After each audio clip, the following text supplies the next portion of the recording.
Live from the city that never sleeps. 17 miles from Madison Square Garden, New York City. It's America at Night with Rich Valdez. America's favorite late-night talk program featuring interesting guests from around the world and calls from across America. And now, here is your host, Rich Valdez.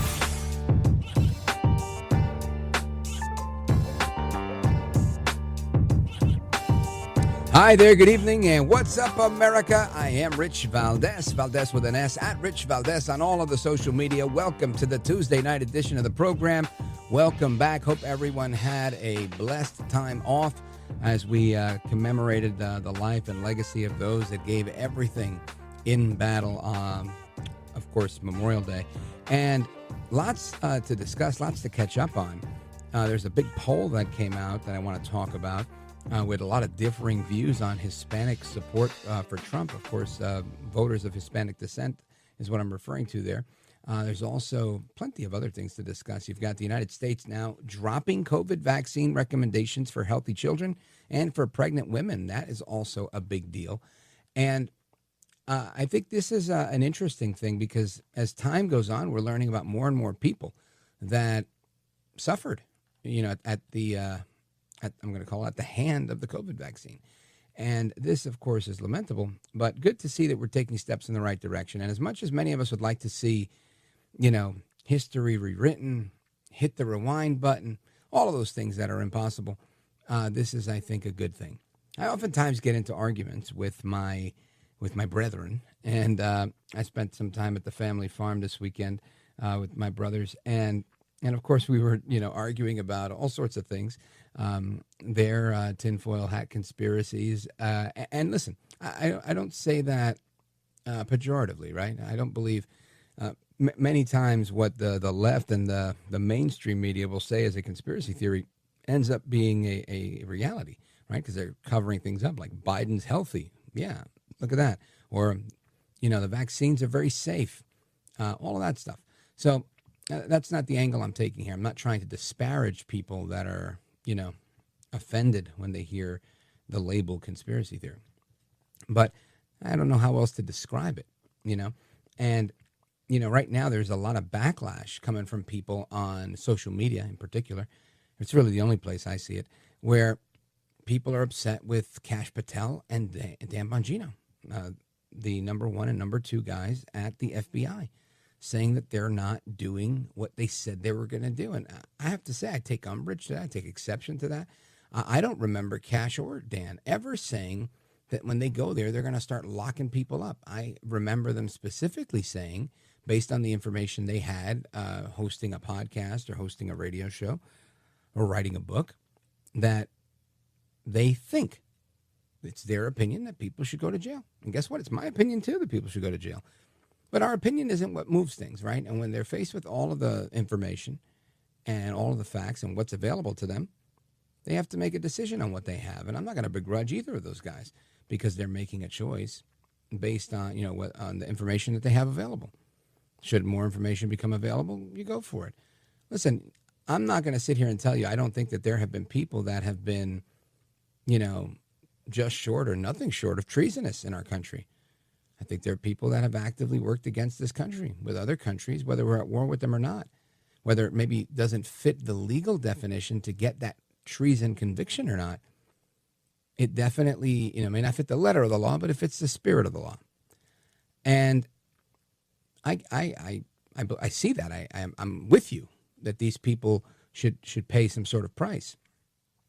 Again, the argument I run into all the time is, how do we do that? How do you just turn around and get, you need evidence, right? When you are in a position of power, and we talked about this a little bit with Sebastian Gorka the other day, and you use your office, your power, your authority as lawfare against someone, or, weaponizing whatever political power you have against an opponent, you got to prove all that stuff. It was clear as day with Trump. Yet, who's going to jail for that? right? And I don't know if people even go to jail for these things, right? I think the first step is maybe getting them disbarred. Who's even getting disbarred for this stuff? So I don't put the onus here on the guys that are charged with doing the investigating, the chief and deputy chief, right? That's in effect what Kash Patel and Dan Bongino are. And I'm not trying to throw Attorney General Bondi under the bus either. I realize there's a burden of proof that has to be met. Now, we've talked with America's mayor in the past, Rudy Giuliani, saying that, he could bring any number of cases against these people. And I presume that he could. I think it all comes down to what type of evidence you get. Then all the unforeseen things that happen behind the scenes, where doing this may jeopardize that, may jeopardize something that's more long-term or something that's more prevalent for them to get to. So I'm not here to criticize those guys. And I just wanted to say that because I spent the weekend hearing a lot of things about, we've been duped. And I don't think anybody's been duped. I think the record has been corrected. I think tons of information has been made available to the American people. I think the president has blown the lid off so many things. And even when he didn't blow the lid off things, it was clear to me that he's leading the charge that others started decades ago. For example, this war against Harvard, right?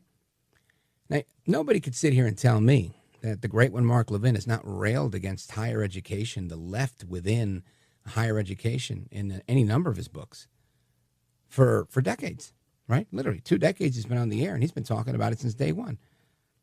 So Trump's latest war against Harvard is an extension of that, right? This is symbolic in that Xi Jinping's daughter was a student there. And it's both important as well as symbolic because clearly we've had a problem here and we have not, as a country, been able to get our arms around it, but for this latest effort and the 2 decades of the alarms sounding from people like the Great One and many others that have written and spoken about this. Another one, all right? Let's talk about the left within the media and how they've taken over the media. This goes back to forever. But guess who was talking about that 2 decades ago? That's right, Rush Limbaugh had been talking about the drive-by media day in and day out forever. He was taking them to task every single day. So here we are with a president that's actually taking action on those items. What's the old saying from Ronald Reagan? It's morning in America. I agree with that. I think we're headed in the right direction. So to sit here and start throwing friendly fire and criticizing, you're welcome to it. Go for it all you want. But I say keep things in perspective.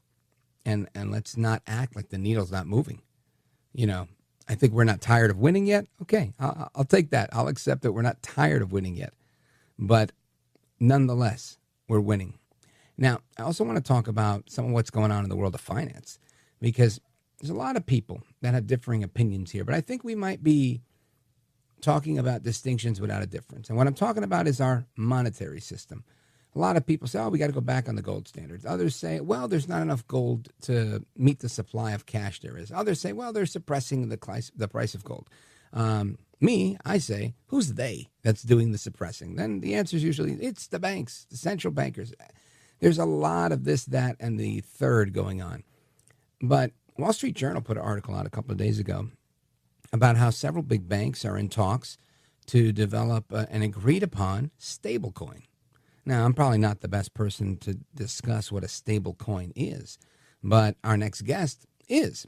And I want to talk about that as well as a bunch of other things that are going on in the world of finance, in particular crypto finance, and how some may see what's going on with all of these additions and recognitions by our federal government of cryptocurrency being additions to our financial system, the bolstering of our financial system, while others may see that being the dismantling of the old system and bringing in of a new system. I honestly don't care how you see it, as long as we have the same end result, which is we all make more money and we have access to ways to make that money, and it's good for everybody. So we're going to talk about all of that and a whole lot more. Stick around. I'm Rich Valdez. This is America at Night with Rich Valdez.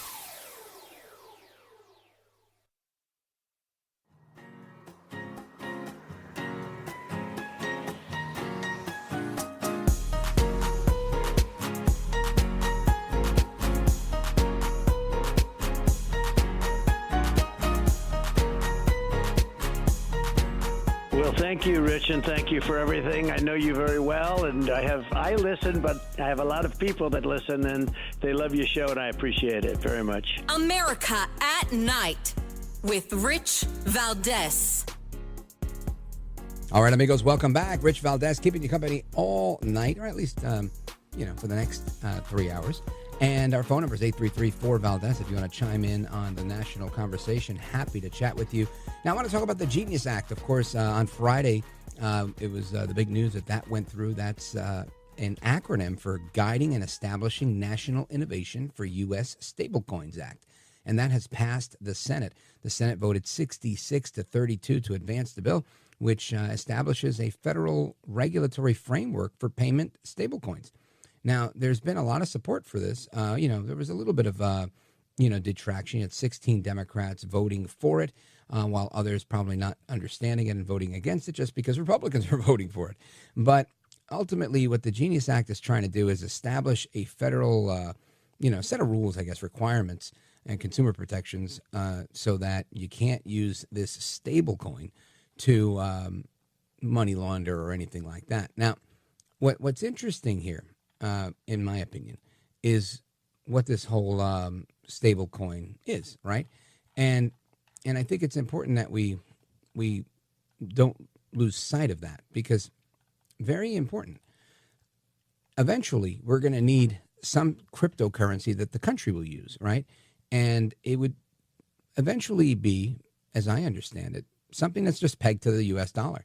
Now, this doesn't mean the dollar changes. It could change, but whatever it is, it would be a 1-to-1 ratio of the dollar is what they're talking about here. So I want to talk about this, the challenges to it, get some insight from somebody who understands this stuff plenty more than I do. He's the co-founder of Wave Digital Assets. You've seen him on CNBC. Les Borsai, welcome, sir. Thank you very much, Rich. I appreciate you having me. My pleasure. My pleasure. Now, I know that there's been a lot going on Capitol Hill to create a stable coin that's attached to the dollar. Some big banks are taking a look at it. I read in the Wall Street Journal that there's some, I don't want to say consensus just yet between J.P. Morgan and Wells Fargo and others. But I want you to kind of give me the scoop on this. What's going on?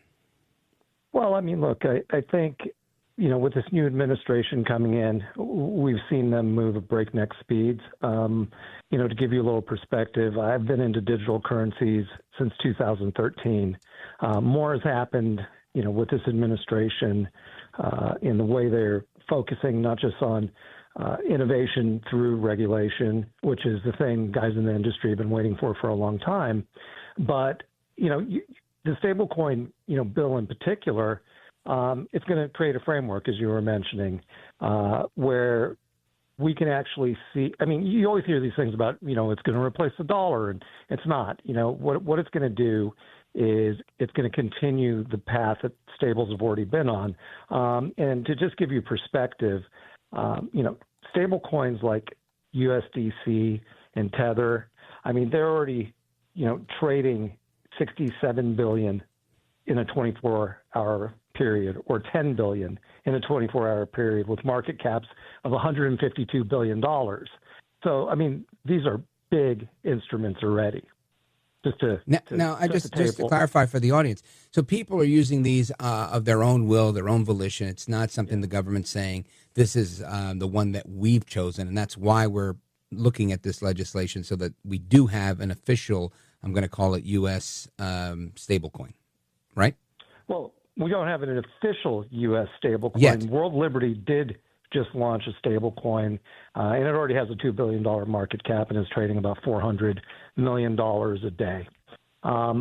The two kind of de facto stablecoins that have been around are Tether, which is the largest, and that's probably bigger internationally, but USDC, which is really the U.S. Centric stable that does about 60 billion a day. These tokens, just to give you an idea, they're used for things like trading pairs, and they're used for payment rails, and they create liquidity. So there's a lot you can do with them, and they're fast. One of the big distinctions of why the U.S. government wants stable coins is, we have older models that don't settle as quickly as stables do. So, this is innovation. The old models of SWIFT and, payments, cross-border payments, they used to take a really long time. Guess what? These new technologies don't. And that's why there's so much mass adoption. Now, and this is the same reason I just want to point out my own speculation that the big banks didn't want to use these things because banks kind of benefited, like the SWIFT banking system. Banks benefited from, hey, it takes 7 days to clear a check, it takes 5 days, 2 days, whatever it is. They're making money on your money during that time. With this stuff being somewhat more instantaneous, banks had a reason to be kind of reticent toward it. But this is really pro-consumer. Do you agree? 1,000%. I mean, if you really think about the early days of cryptocurrency, when it first started, it really was, people don't really equate it to this, but it was after subprime. And, it was after trust had been eroded, and we didn't want to see central authorities. That's what the emergence of DeFi is, which is decentralized finance, where people can generate returns and not have a central authority. Tell us a little bit about that, because I think some of the audience may not know what deregulated finance is. Well, so it's decentralized finance, and what it is you're taking out the central authority, and it just think of it as basically the Federal Reserve is removed from the picture. Well, it's almost peer-to-peer for the most part, but a lot of it is autonomous in terms of what you're doing with these currencies, and to go back to kind of an earlier point you were making, I remember back when the Facebook sessions on Libra were happening, if you remember the token that Facebook was going to launch. Yeah. I watched those hearings, and, I'm sad to say that, the Republicans really came and understood the currencies at depth. They understood how they functioned, and it was a little bit depressing to see that the other side didn't. And when you don't understand something, you attack it. And that's really been the case. And I think, so many things have been, political, for lack of a better term, when really it should be about American innovation.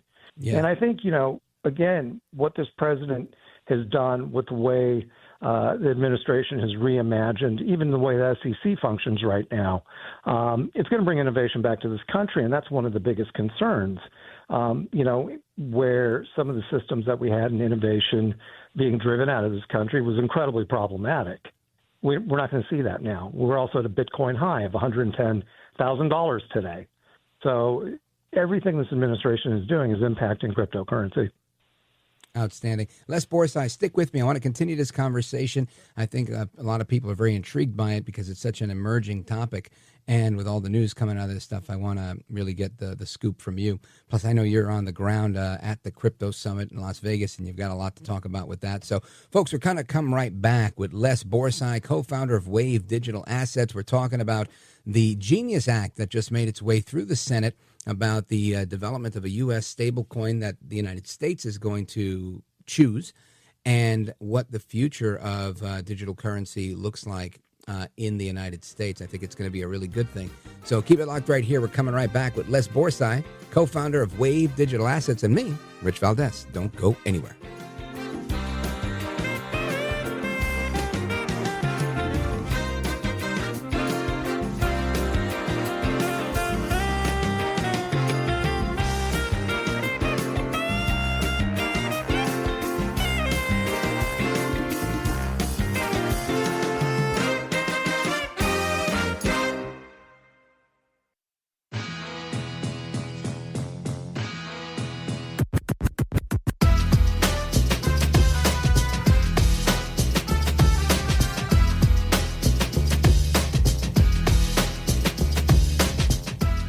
Mr. Call Screener, who is a budding radio star, by the way. Richie Valdez is terrific. This is America at Night with Rich Valdez. Last year, I promised to make America the Bitcoin superpower of the world and the crypto capital of the planet, and we're taking historic action to deliver on that promise, as you know, around the table. Yesterday, I signed an executive order officially creating our strategic Bitcoin reserve, and this will be a virtual Fort Knox for digital gold to be housed within the United States Treasury. That's a big thing, Scott.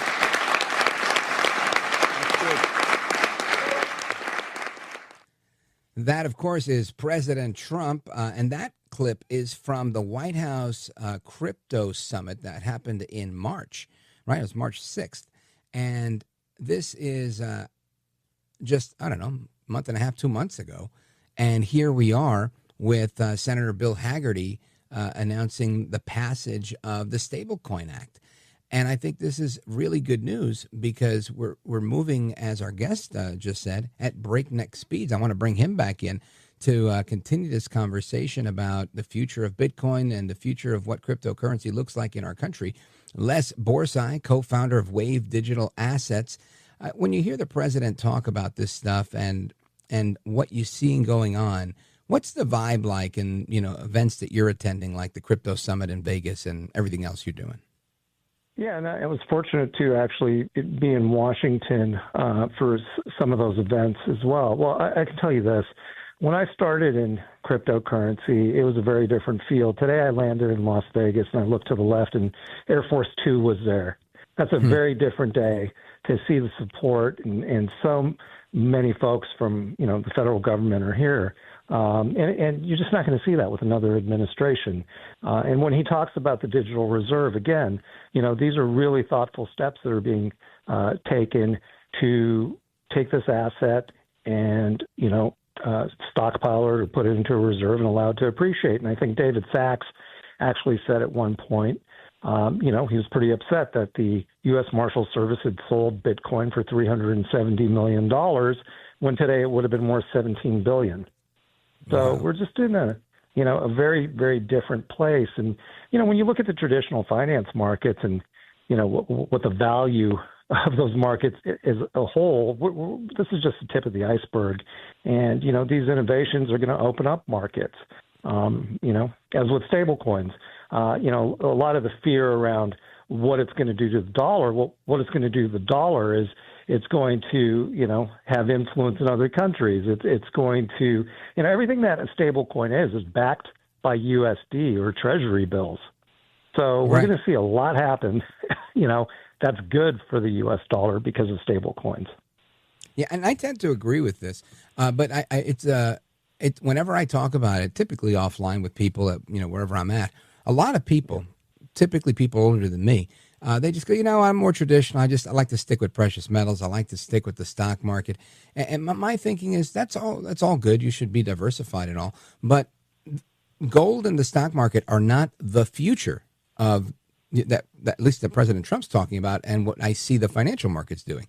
A month ago, I heard the Office of the Controller of the Currency make an announcement that the United States Office of the Controller of the Currency is now recognizing certain cryptocurrencies, and with a lot of outcomes coming out of court cases and whatnot, there's a lot of development here. A lot of people are getting very bullish on something like XRP. You talked about settlement before and about the transferring of funds and how the old system is slow compared to this newer system. So tell me what you think the future is with these utility tokens like XRP, what the future of Bitcoin looks like, and this picture that you're drawing. Well, I mean, you touch on a really valuable point. What's happened here is you've allowed American companies that create digital currencies to thrive in a new environment. When we think about XRP, that's exactly right. Cross-border payments, remittance, but, then you have other tokens that have their unique specifications and qualifications. And I think, as we look forward, think about Bitcoin and what you were saying about kind of an older consumer that, looks at precious metals or looks at equities. Sure, those were pretty innovative. The last thing innovative in the debt market was 30 years ago. So it's time that more innovation happens in the space, and that's going to happen with regulatory clarity. Here's another, for instance, you don't know how many precious metals are out there. I mean, sure, they're controlled to a certain extent, but we do know how much Bitcoin is out there. So, when you hear Michael Saylor and the rest of the folks out there talking about the supply, well, we collectively know, and maybe your audience doesn't, that, there will be 21 million of these mined completely, and that's digital mining, by 2040. So you can kind of imagine what direction this is headed, especially when you look at traditional finance markets like, BlackRock adopting it. And, we look at what the traditional finance markets, 44 trillion. You can see where this goes. Just being pragmatic. So it's an exciting time. because we were in the dark ages before this. There was enforcement, there was debanking, the innovation was going to other countries, and that was the last thing we wanted. And, Les Borsai, what I saw was it seemed to me that the Democrats, and for whatever reason, what you said shed some light on it for me, which was they didn't understand it, so they kind of attacked it. And that's a fair statement. I would think that they were just in the pocket of the banks. But it seemed to me they were very against this, at least the last 4 years, because it did not really serve to benefit, those that support the central banks and commercial banks altogether. Whereas now, you just mentioned the adoption of BlackRock adopting this. This was something that I feel they were not on board with before, but they are now. Why? Because I think they see the writing on the wall. They see a new administration. It's knocking down the walls and paving the way for this to be streamlined. So they're not fools, and they say, all right, let's get on board with this, as I think the rest of America should, because, and BlackRock and Wells Fargo and Chase are all on the same page. I want to be on that page, right? I want to make some money. So what do you think ends up happening with Bitcoin? Does it go bust, or does it remain the category killer when it comes to crypto? I mean, the way I try to envision it, I don't try to, decide if it's going to go bust or if it's going to go to the moon. I mean, and that always depends on, when you got into it as an investor. But, the way I look at it is what's its underlying functionality? And the truth is it's a store of value. It's digital gold. It doesn't, on its own generate a yield like some of these more complex cryptocurrencies, these new cryptocurrencies that are emerging. You look at Ethereum, you hear a lot about Ethereum. And a nice way to think about it is a currency with a smart contract connected to it, which is computer money, programmable. There's unique categories to all of these currencies. And that's why I made my point about if you don't know what it is, you attack it.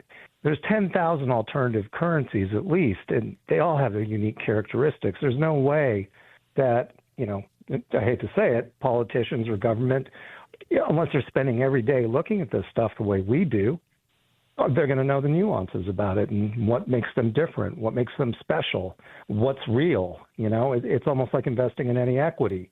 You have to know what the underlying company is and does. So.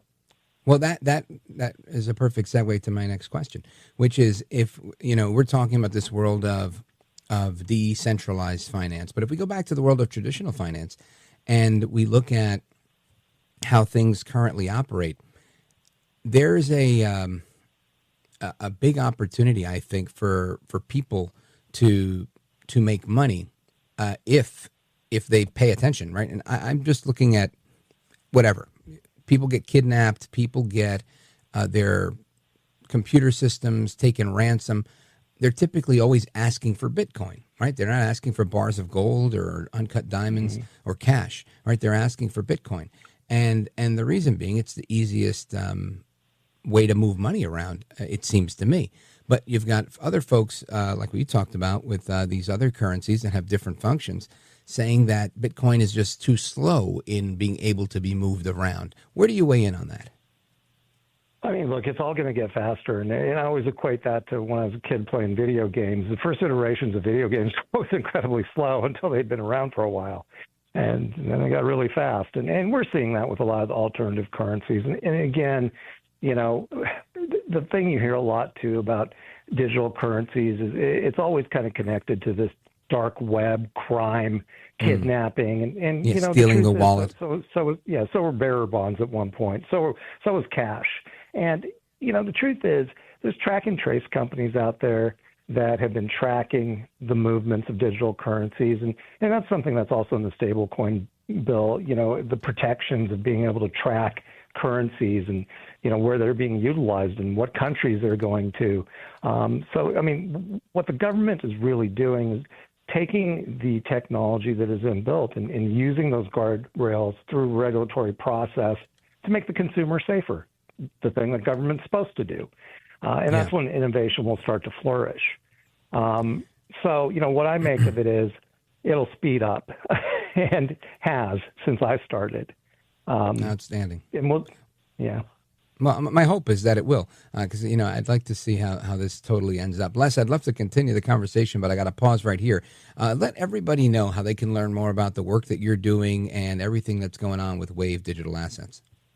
I really appreciate it. I mean, we're a registered investment advisor. We've never dealt with retail, but one of the things that we're really excited about is we're looking at the debt markets right now, which is something that hasn't been opened up yet. We haven't seen, a lot of assets. And you talked a lot about the seizures. That's something I'm really intimately involved in.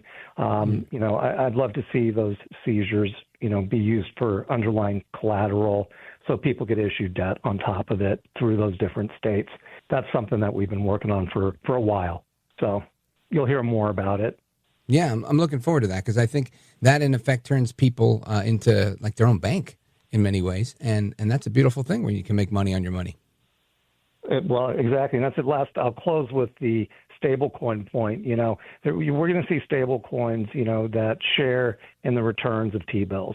Whatever T-bills are paying now, you're going to see stables, backing those, and we're going to see that interest spread. So money that pays you, it's not a bad thing. Not a bad thing at all. Les Borsai, co-founder of Wave Digital Assets. Thank you, brother. I appreciate it. Talk again soon. Thanks, Rich. You bet, brother. And amigos, your thoughts, calls, and reactions are coming up right now. This is America at Night with Rich Valdez. Call now, 833-4-VALDEZ. That's 833-482-5337. 833-4-VALDEZ. That's Valdez with an S.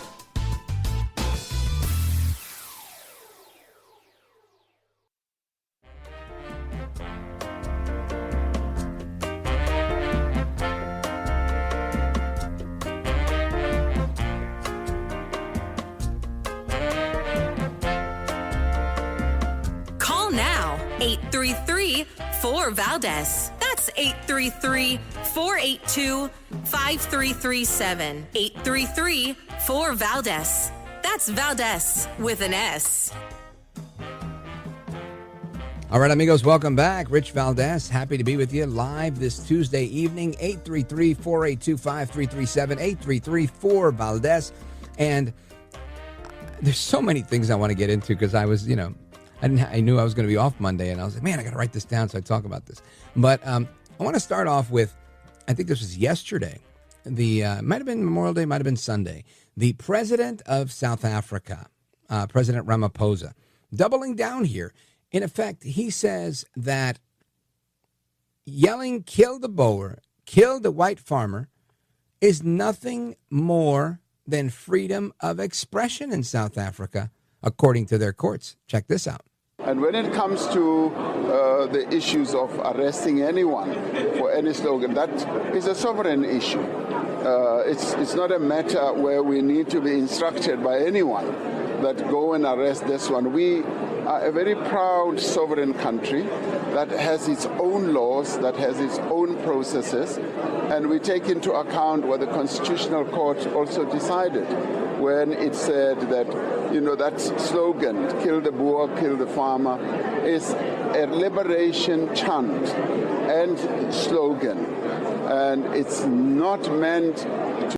Just imagine Adolf Hitler, when he was chanting with his people and Zig Heiling his way around. Just imagine him saying, no. These invitations to the ovens and to the gas chambers, this is self-expression for the Nationalist Socialist Party. That's all. This is freedom of expression. Go right ahead. To be a message that elicits or calls upon anyone to go and be killed. And that is what our court decided. So they will probably want to arrest people willy-nilly. We follow the dictates of our Constitution because we are a constitutional state and we are a country where freedom of expression is the bedrock of our constitutional arrangements. That again is South African President Ramaphosa, Cyril Ramaphosa, I believe is his name. And what the president here is trying to do is trying to spin this. But I have a few questions. Number one, first question I'm going to ask is, look, The question presented to the president was about, are people going to be arrested for these murders? And his response was, when you're talking about arrests, first of all, we're a sovereign nation, right? That's what he said. South Africa is sovereign. And when it comes to kill the Boer, kill the farmer, we're talking about the white farmers, if this is chanted, it's a liberation chant. This is not a call to kill people. Literally saying, kill the Boer, kill the farmer. That is not a call to kill people who are actually dying, right? He says this with a straight face and says, well, at least this is what the South African courts, our sovereign courts, have determined. Now, I understand this. I don't agree with it, but I understand it. If somebody wants to do that here in the United States, I doubt they're going to get their free speech defense. And I think because there is the fighting words doctrine that is from whatever case. You can do the math on that on Google. But no, I don't think you get to call for killing people. Last I checked, I think you're not allowed to call to kill people. Why? Because it would likely fall under the fighting words doctrine. I'm making a very broad general statement. There's probably ways to get around this, right? There was a mayor, quick aside here. There was a mayor in Union City, New Jersey, who a guy named Brian Stack actually ran against him back in 2005. He was also an assemblyman, double dipping. But he got into an altercation with somebody. He told the guy, you want me to punch you in the nose? You want to punch in the nose? And the guy sued him. And the courts determined that this was not a threat. This was merely a question being asked by the mayor.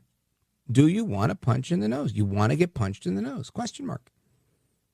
I remember laughing at this saying, wow, they'll do anything to protect their own people. But that was the precedent they decided to go with. So now President Ramaphosa not only wants to ignore the fact that nobody's getting arrested for killing the white farmers, but that calling for the death of the white farmers is not really calling for the death of the white farmers, but it's really just freedom of expression in a sovereign nation, right? That's what he said. You can't make this stuff up, folks. Anyway, keep it locked right here. I got some calls I'm going to get to in a moment. And I also want to tell you about another congressman that went to visit Kilmar Obrego Garcia. Don't go anywhere. This is America at Night with Rich Valdez.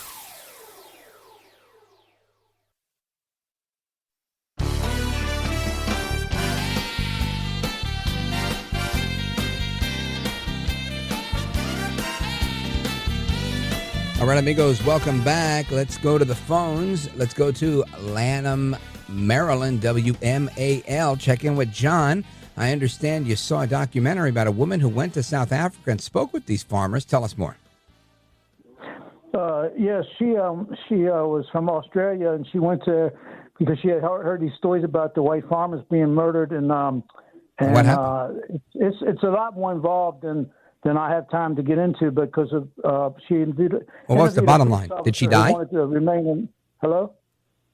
Go ahead. She wanted to. The police officer wanted to remain anonymous because he was, in fear of his own life. But he said the corruption and the connection to the government, to the police department, and all. It's all, they steal the money. The farm workers tell them when to go in there. And they're just, it's brutal. So it's an inside job and the government's involved. Wow.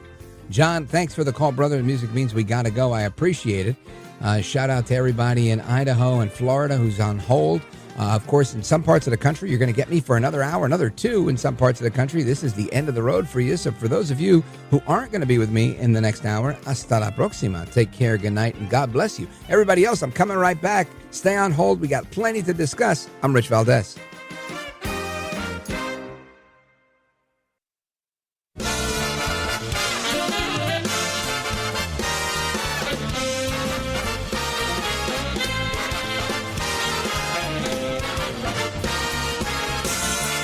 Live from the city that never sleeps. 17 miles from Madison Square Garden, New York City. It's America at Night with Rich Valdez, America's favorite late night talk program, featuring interesting guests from around the world and calls from across America. And now, here is your host, Rich Valdez.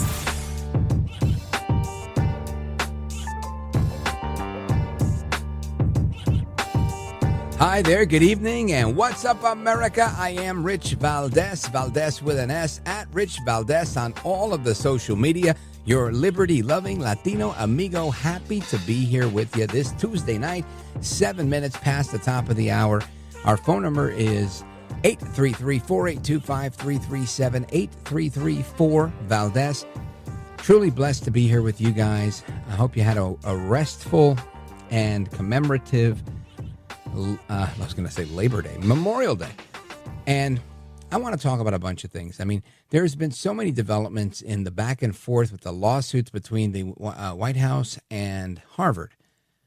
But again, as I mentioned before, and I will reiterate, I think that this is a fight that legends like Rush Limbaugh fought on the radio forever. Many have fought against the media, the left in the media, the left in academia. And rightfully so, right? It's been a boon for the left. This is their staple. This is where their stomping grounds. This is where they recruit. This is where they win.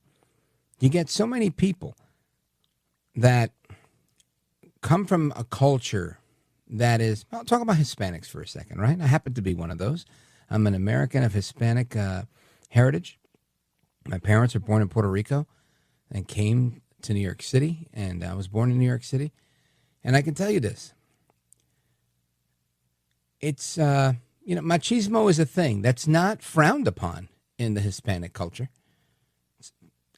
It's an accepted thing. It's a thing, right? So when you tell somebody about toxic masculinity, it's probably going to take you 4 years to convince them that them being a man is bad. Now, I know somebody will take exception to what I'm saying, look, Rich, that's not what we're saying. It's not toxic to be a man. It's toxic when you do this, that, and the other. Yeah, a.k.a. being a man. There are certain things that men are called to do that are designed to do that are now viewed as wrong, right? And you've got so many shrinks out there. Not the Joe Robin Paynes and others that we have on the program, like Dr. Vince and Dr. Carol Lieberman and others. These people have their heads screwed on right.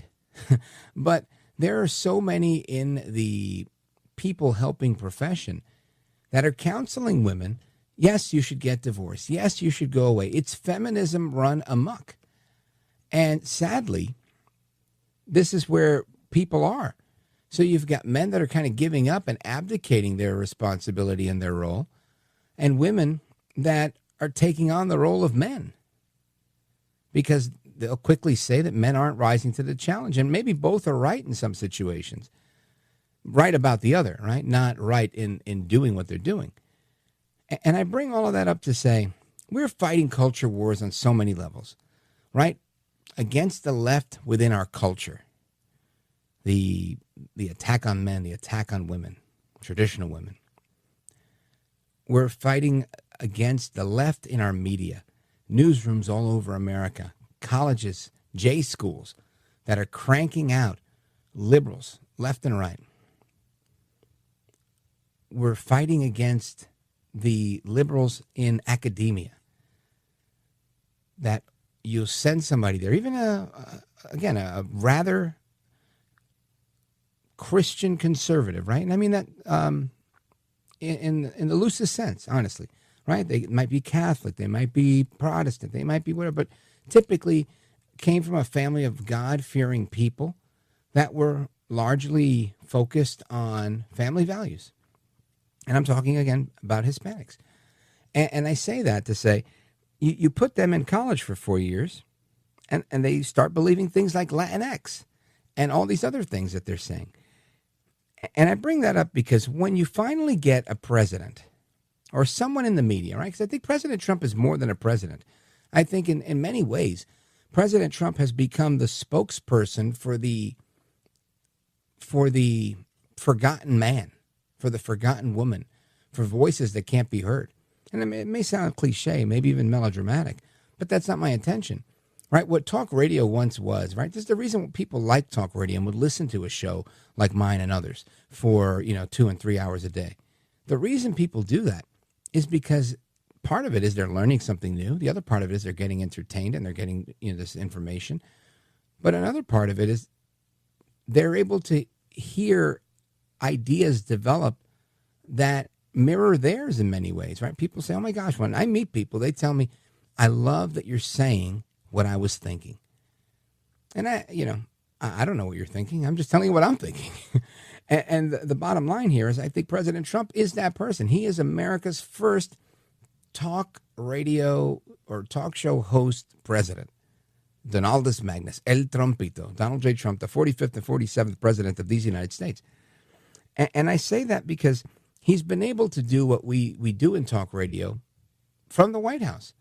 And I think it's no small task. He had to break down a lot of barriers, right? Talk about glass ceilings. He's shattering them for men, for presidents, for talk show host presidents, if you will. And I say that because of this. Prior to President Trump coming on board and being the culture warrior in the White House, culture warrior in chief, there were people that were afraid to take on culture wars because they didn't have maybe the social media clout that he brought to the table. They didn't have the gall that he brings to the table. Maybe they didn't have the financial security that he brings to the table, the business acumen and experience that he brings to the table of understanding how negotiations work and having to stand up to bullies. Whatever combination of things that Trump brings to the table, he brought them. And now we have a president that makes jokes, that creates nicknames for the foil in his story, right? I thought only we did that. And I love it. It really is great, right? It's great to hear him talk about Pocahontas, Sleepy Joe. These things are great, but that's style and substance and humor, and I get all that. Maybe you don't like it. I do. I'm really talking about taking on the culture wars, taking on the unpopular opinion. That takes courage because you lose clout along the way. But because he did that, he's been rewarded. I got a clip from NBC News talking about how well Trump is doing with Hispanic voters. And it's pretty quick. Listen to this. Donald Trump didn't just rely on the vote that got him into the White House the first time. He expanded it, and a big push came from Latino men. NBC News exit polls show 55% of Latino men backed Trump nationwide. In 2020, it was just 36%. First of all, Hispanics love Trump. Okay. There are some striking examples, like Starr County, Texas, the most Hispanic county in the country. Trump won there by nearly 16 points. It had gone Democratic every election since 1892. In Pennsylvania, Latinos helped deliver the critical battleground state in multiple counties. What the economy was versus the last 4 years, they say it's a night and day difference for them. So we met Berks County Commissioner Michael Rivera in Reading, a Republican who is half Pennsylvania Dutch, half Puerto Rican. The values of the Hispanic population, they're more similar to what the values are of the Republican Party. That's 100% right. Now, I don't bring this up to toot my own Puerto Rican horn. I bring it up to say that Newsweek has this couple of stories out. One from a few days ago, right before our holiday, and one from today. And, man, I got to tell you, right spot on the money. Let me give you a little bit of the headline here. And these articles, I think, share a headline, but Donald Trump's approval rating skyrockets with Hispanics. All right, this is by Kate Plummer today. And she goes on to talk about President Trump's approval rating has increased amongst Hispanic voters, according to a new poll. It's increased by 22% in just a month. Now, she goes on to talk about some of the cons of the poll and of whatever. But when you hear the voters talking about this is what he's saying. This is who we were raised to be. This is who our uncles are. This is who our aunts are. This is who our moms are. In large part, people are people, right? And when you talk about Hispanic people, and here, they were talking about a Puerto Rican guy, and I happen to have Puerto Rican parents. But This is true of our Mexican brothers. This is true of many people who grew up with their culture first and foremost. Let me tell you this, it doesn't stop there. My brother married a girl who was the daughter of an Irish immigrant. And they're so much like us. It was remarkable. The wedding with the Puerto Ricans and the Irish, it was phenomenal. Everybody was having a good time, dancing, drinking, eating, enjoying family, large families on both sides. It was clear to me that we espouse so many of the same values. And I think a lot of it had to do with faith, right? Very, very strong Catholic backgrounds. And I say all of this to say that Trump is doing well with Hispanics, yet still, right? This is after the tariffs. This is after deportations and whatnot. And I'll be revisiting this throughout the evening because I thought it was interesting. But one of the things that this article points out that I thought was interesting was the detractors of the poll weighing in. And this poll, by the way, if you want to look it up, it's my Civics Daily Kos, right? That's CIVIQS/Daily KOS. And the Civics Daily Kos poll showed that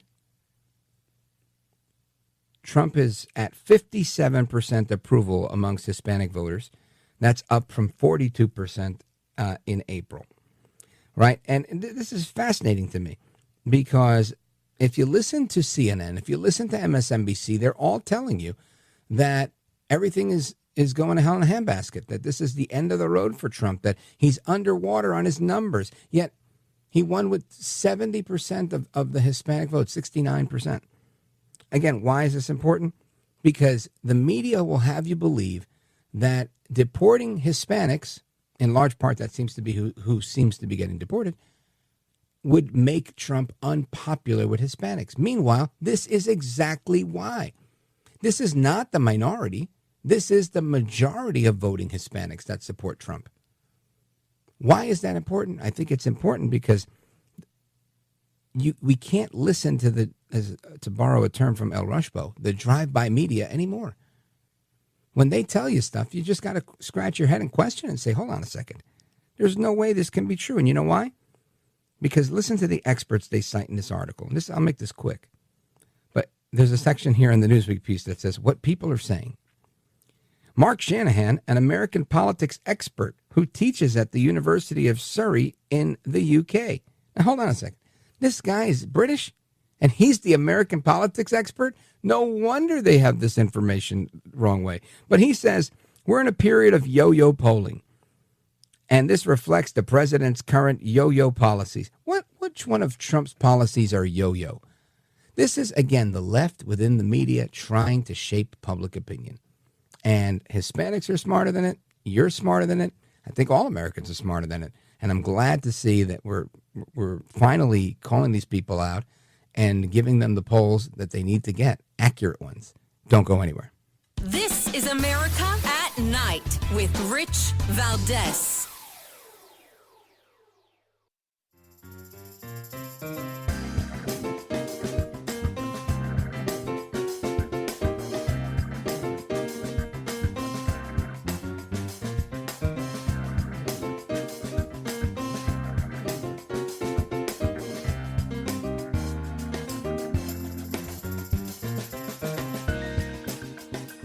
Rich Valdez, who again will do a fine job, and I know you'll enjoy listening to him. This is America at Night with Rich Valdez.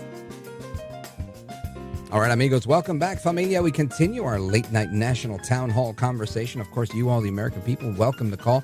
We're going to be getting to your calls momentarily. 833-482-5337. 833-4-Valdez is the phone number.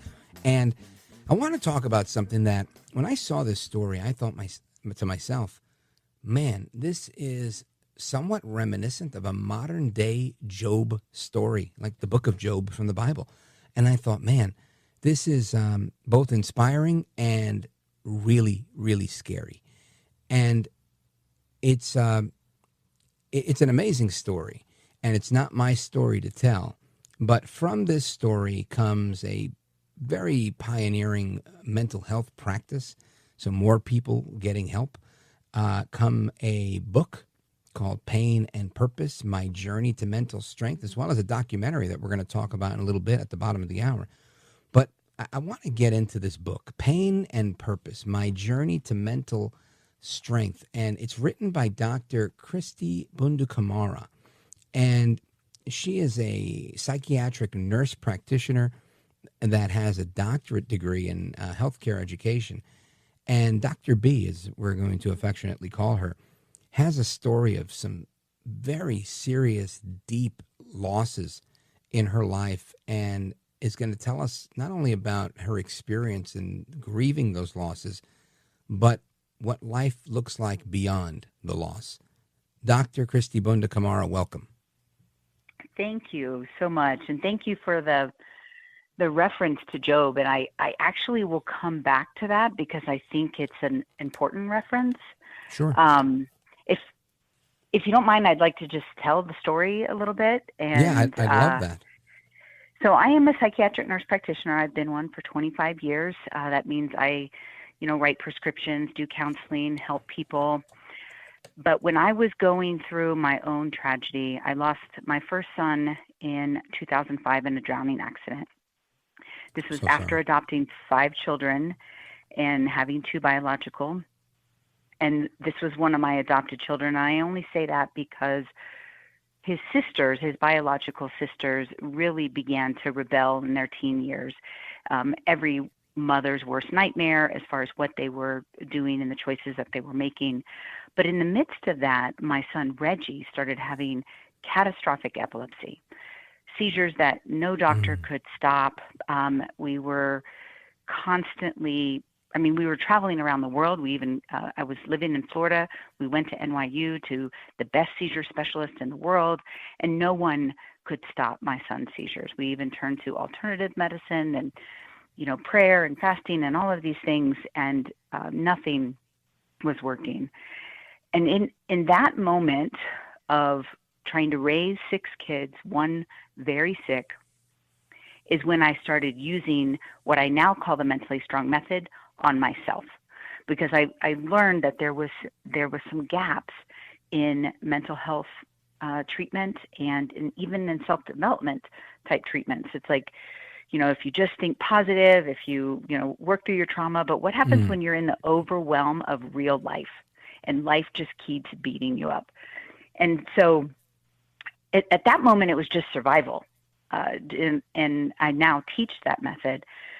But Reggie passed away in 2016, and he was sick his whole life, 10 years of medical trauma. And we also knew that my daughter and my husband had the same genetic condition. However, they were not really sick. My daughter did have seizures, but she took medicine. She, did okay. Some developmental delay. So I began teaching the mentally strong method a couple years after Reggie passed away. Doc, I'm going to pause you right there because we're going to take a quick break here, but we're coming right back. This is a very enthralling story. Dr. Cristi Bundukamara, she is the author of Pain and Purpose, My Journey to Mental Strength. And when we come back, we're going to hear a snippet of her documentary, Strength and Vulnerability, as she continues to share her story with us. Doc, stand by. We appreciate everything you've shared. Our condolences, and we'll be right back.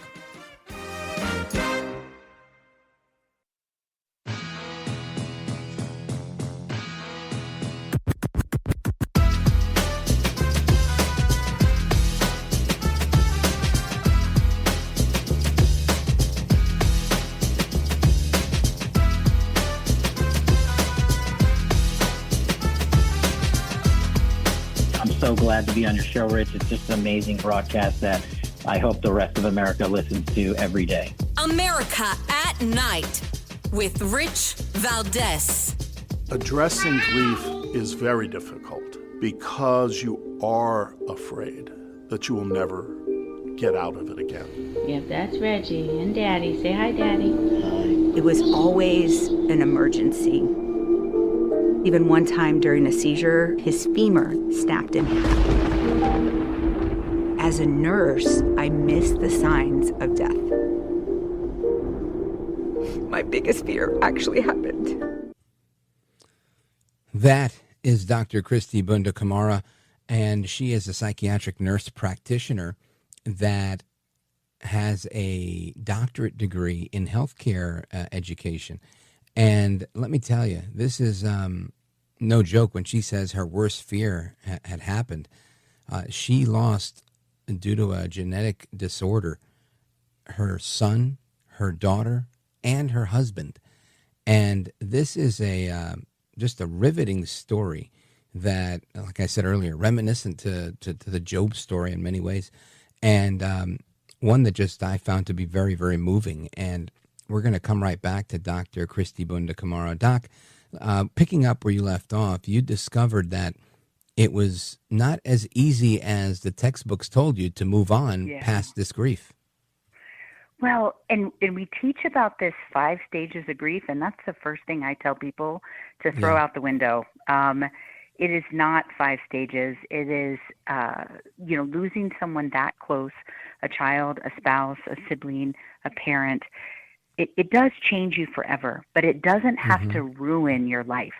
And and that's where I hope that my story can bring hope that, yes, it changes you, but you can expand, you can be a better person, you can be more intentional, more purposeful in the life that you're living here. Well, let's talk about that a little bit, because obviously you've dealt with some traumatic loss. I lost both my parents by the time I was 39. And it was, I remember talking to all of my contemporaries in their 30s, and they all had their parents. Now I'm in my 40s, and still a lot of people have their parents. And it's, when you say that, it's true, right? It changes you as a person. I oftentimes tell people when they ask me what it feels like, I don't know. It's kind of like the sun doesn't shine as bright anymore. Like things just aren't the same. What's the advice that you have, or I guess the lesson that you gleaned in getting past that? Yeah. So with Reggie's death, I really focused on kind of the psychology and the brain, and I studied and I did, the therapy work. When I lost my daughter, Maya, who died in 2001, and she died in her sleep. There was no warning. That it was literally the most traumatic thing that I've ever happened to me, coming upon my daughter in bed, having to do CPR and losing her. And that opened up a spiritual journey. It was way deeper than just the psychology of getting through grief and trauma. And so I go back to the story of Job that you mentioned, and we always, if you know the Bible and you've heard the story of Job, it's like, oh, he was such a good man, even though he lost all of these things, he, stand firm with God. And then there's this one verse where his wife says, curse God and die. And if I'm being completely honest, that is where I was. Like, I know there's a God, but this is not a loving, protecting God that I'm experiencing, right? And so it breaks you to an expansion, a journey that I don't think I would have ever been on had I not lost children, right? And I've come full circle. I know I have a relationship with God, but it is not the way in which I was taught in the organized church. So the biggest thing that I learned after the 3 consecutive deaths of children is that there is a purpose here for us and in everything. And at this point, I can say that I am grateful for my children's lives and their death and who I've become because of that, right? But it's not easy. If you watch the documentary, the documentary is the raw footage. After Maya died, I knew I had to go on a grief journey, and I decided I was going to carry around a GoPro and film the whole thing. And it's ugly and it's raw, but it's real. And it's how do we actually wrestle with the realities of such, excruciating pain? And I work with lots of people, not just people who have lost children, people who have been through all kinds of traumas. And how do we learn to find ourselves and release some of that pain so that we can, be present and look forward to the future. And it's a process. It started with a mentally strong method, and I can tell you, I thought that was like the answer to everything when Reggie died. When Maya died, it was my safety net. It didn't answer all my questions. It didn't get me to that next level, but it prevented me from, feeling suicidal or clinically depressed or, like the places that people can get to in those really, really dark times. Amigos, we're on with Dr. Cristi Bundukamara. She is a psychiatric nurse practitioner, the founder of Mentally Strong. She's got a doctorate in healthcare education, and she's talking about her journey dealing with death, not only of her husband, but also the death of 3 of her children. And I, for one, you want to mess me up, make me think about that in my own life, let alone actually have to endure it. So my hat is off to you, Doc. But you're going to tell us all about the Mentally Strong method that you came up with because you had to go through it. And we're going to do that straight ahead when we return. Don't go anywhere. This is America at Night with Rich Valdez. Call now, 833-4-VALDEZ. That's 833-482-5337. 833-4-VALDEZ. That's Valdez with an S.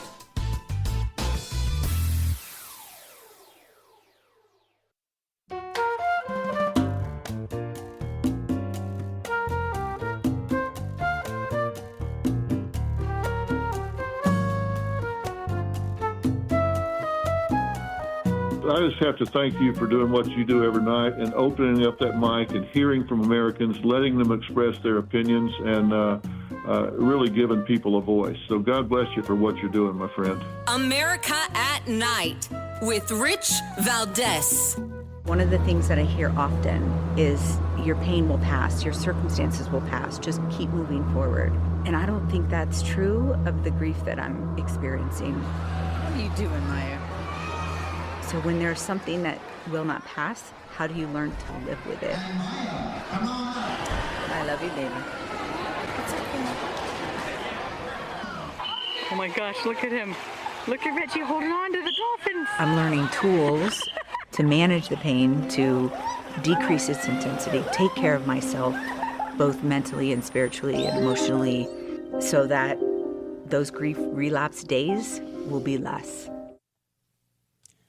So that, again, is a clip from the documentary from Dr. Cristi Bundukamara, and she's going to tell us a little bit about how she got through the loss of not only her husband, but then 3 of her children. Losing her family is a reality for her, and she used the Mentally Strong method that she developed as a way to help get through it. Doc, tell us how you came up with this method and what it's like. Yeah, it started in the midst of raising, 6 kids and having a very sick child and just needing to organize my thoughts. And it has developed into a very clear formula that was the safety net after losing Maya in 2021. And it really can be summed up in 3 words. And it's hard to really give value in, over the radio and those kinds of things. But I'd love the listeners to just remember these 3 words, because you can, even in the midst of your everyday kind of struggles and, what am I doing? How, your mood, you can think, organize, and choose. And we all think that we know how to think, right? We all think, and we think about our problems, but are we thinking solution-based? And we all know that we need to make a choice, but there's that word organize in the middle that is different. We need to, what I have learned is that you need to take a step back and learn to organize the chaos that's going on in your brain, including the past things that are impacting how you're viewing the world. And when we are showing up in chaos in our mind and we're depressed or anxious or just not feeling good, it's the lens in which we are wearing the glasses, right? And that comes from our past. And so if we can learn to think through our problems in an efficient way, learn to organize them. And the way that we do that in the Mentally Strong method is we put things into different categories. We often hear about positive psychology and, just think positive and positive things will happen. And there is some truth to that, but that only helps your negative thoughts. It doesn't help the 9 other categories. For example, triggers. Triggers are these external things that are going on around you that are actually pushing internal buttons, but you're blaming, something on the outside. Oh, my husband did this, or my wife did this, or my kids did this, and it's triggering an emotional response. But if you don't know what the button is on the inside, you're blaming the person on the outside for your mood, your reaction. Grief is another one. The 5 stages of grief it was not designed to be used for the survivors. Actually, it was researched on hospice patients, the stages that they went through before they let go and died. And somehow it became like the thing we teach on how to process grief. And so learning to process our grief in an organized way and not let it get enmeshed with the things around us, the triggers, the negative thoughts, our behaviors and choices, anxiety, injustices, spiritual conflict. I mean, if you believe in a loving, caring, protective God and your prayers are not being answered, that is a conflict that needs to be, worked out in order to, be able to choose what you want and to have a personal vision and be happy and, excited about the future. And so that's, kind of in a nutshell. I mean, I could teach on the Mentally Strong method for 8 hours. Yeah. But it's really those 3 words: think, organize, and choose. And so if you're going into, if you told me a story of something you went through yesterday and you solved, I could probably identify where you thought through it, organized it, and made a choice. And so, yeah, I think we're doing it, but sometimes in the midst of overwhelm, we need a little more structure. Right. No, yeah. Listen, that's I think that's the key, right? People are oftentimes overwhelmed by whatever loss they might be experiencing. And these things that you discovered by going through, I think, can be of service to so many people. Let everybody know how they can learn more about Mentally Strong and your book and your documentary and where they can go to get these items. Okay. Yeah. So mentallystrong.com. And I'd love to give everyone a free book. There's an active link right now on the website. So mentallystrong.com, an active link on the top to get the free book. You'll then be invited to watch the documentary, to come to a live, to, talk about my services and things like that. Well, I really appreciate it. And thank you for, sharing your story with us and inspiring us with some of how you got through it. And it really is just one of those things that, it's a lot of people's worst nightmare. You did it, and you're showing us how to get through it, and that's just remarkable. Godspeed to you, Doc. I appreciate it. Thank you so much. Yep, right. You bet. And amigos, your thoughts, calls, reactions, and everything else that's going on in America at night when we return. This is America at Night with Rich Valdez. Call now, 833-4VALDEZ. That's 833-482-5337. 833-4VALDEZ. That's Valdez with an S.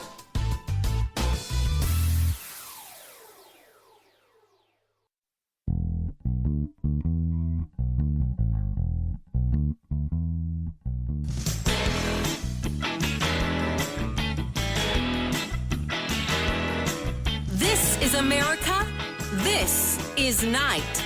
This is Rich Valdez. On Sunday, 18-year-old Ava Moore was kayaking at Lake Grapevine when police say that she was struck and killed by a jet ski with 2 women on it. Authorities were looking for the driver of that jet ski, who they say fled the scene by jumping into a vehicle with a man at the park.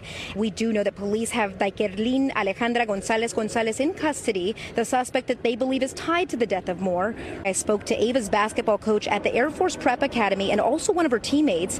They say that she had just finished at the academy and was headed to basic training in a few weeks. They're obviously heartbroken by her death. Well, there's a lot of sadness, a lot of hurt, a lot of pain. Obviously, none of us saw it coming, but and then it goes to anger that they left, anger that they didn't even see if she was okay. She just cared about not only her teammates, but her whole country. And I think that's like the hardest part, is that she really was going to be a difference maker in protecting us and serving us. And it's just hard knowing that she's actually gone. That is, again, a report about a young lady, an American cadet, American citizen going into the military, about to graduate, and killed by an illegal alien on a jet ski in a hit-and-run accident. Really just very unfortunate. This should never have happened, but it is unfortunately what's going on. And when people talk about this, this people that prefer these policies, like the Trump policies, this is the reason he's doing well again amongst Hispanics in particular. Hispanics don't want to live this way. They don't want to risk their children being hurt by someone who's in the country illegally. And I guess the misnomer for some, I think, might be that most Hispanics in the country are illegal aliens. I don't know what the thought process here is, but they're not, right? And they're not all criminals either, right? I don't want to sound crass, but I'm making the case that by and large, it doesn't matter where you come from, right? Black, white, Hispanic, Asian, doesn't matter. Everybody wants to live in a safe neighborhood, in a just country where we follow the rules. That's it. To the phones we go. Gil, San Antonio, Texas. The Gilla from Manila. Go right ahead. Hola, Ricardo. What's up, my man? Yes, I've had a couple of interesting experiences here with people who come in under the liberal policy of the previous administration. One was from Cuba, and a beautiful woman today from Venezuela. And, those Venezolanas are really hot mamas. I'm sure you know that. But, yes, I've seen it. But the Cuban gentleman was in his 40s, and in an earlier part of my life, I was involved in a situation, and I met the famous Cuban actor Cesar Romero. Oh, the Joker. Cesar Romero? He's the Joker from Batman. Yes, right. Before he well, I won't give the circumstances, but we had an interesting conversation, and I found out that he was the grandson of the Cuban liberator Jose Marti. Wow, look at that. Cesar I had Romero. no idea. Cesar Romero related to Jose Marti. Look at that. You learn something new every day. Gil, I love you, brother. God bless you. I'm glad you're here, and I'm glad you stayed up for the show as well. Talk to you again really soon. Amigos, we come back for yet another hour of our program. If your station's not carrying it, beat up your local station program director to carry every hour of the program. They're distinct, they're unique, and I just love talking to you guys. Don't go anywhere. I'm Rich Valdez.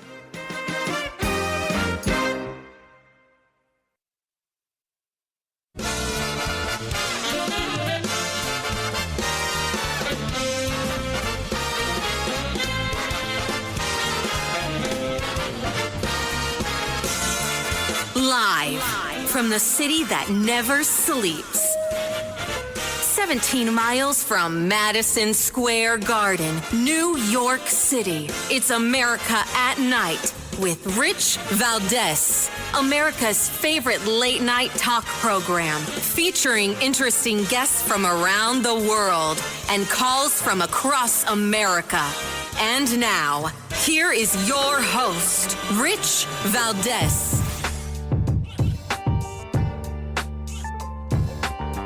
Hi there, good evening, and what's up, America? I am Rich Valdez, Valdez with an S, at Rich Valdez on all of the social media. Welcome back to the most coveted hour of our program, and if your station's not carrying it, shame on them. Give them hell. Anyway, welcome to the program. It's a blessing to be on the air with you. Our phone number, if you want to join us on our late-night national town hall conversation, we call it Open Phones Across America. Here's the number, 833-4825-337, 833-4-VALDEZ.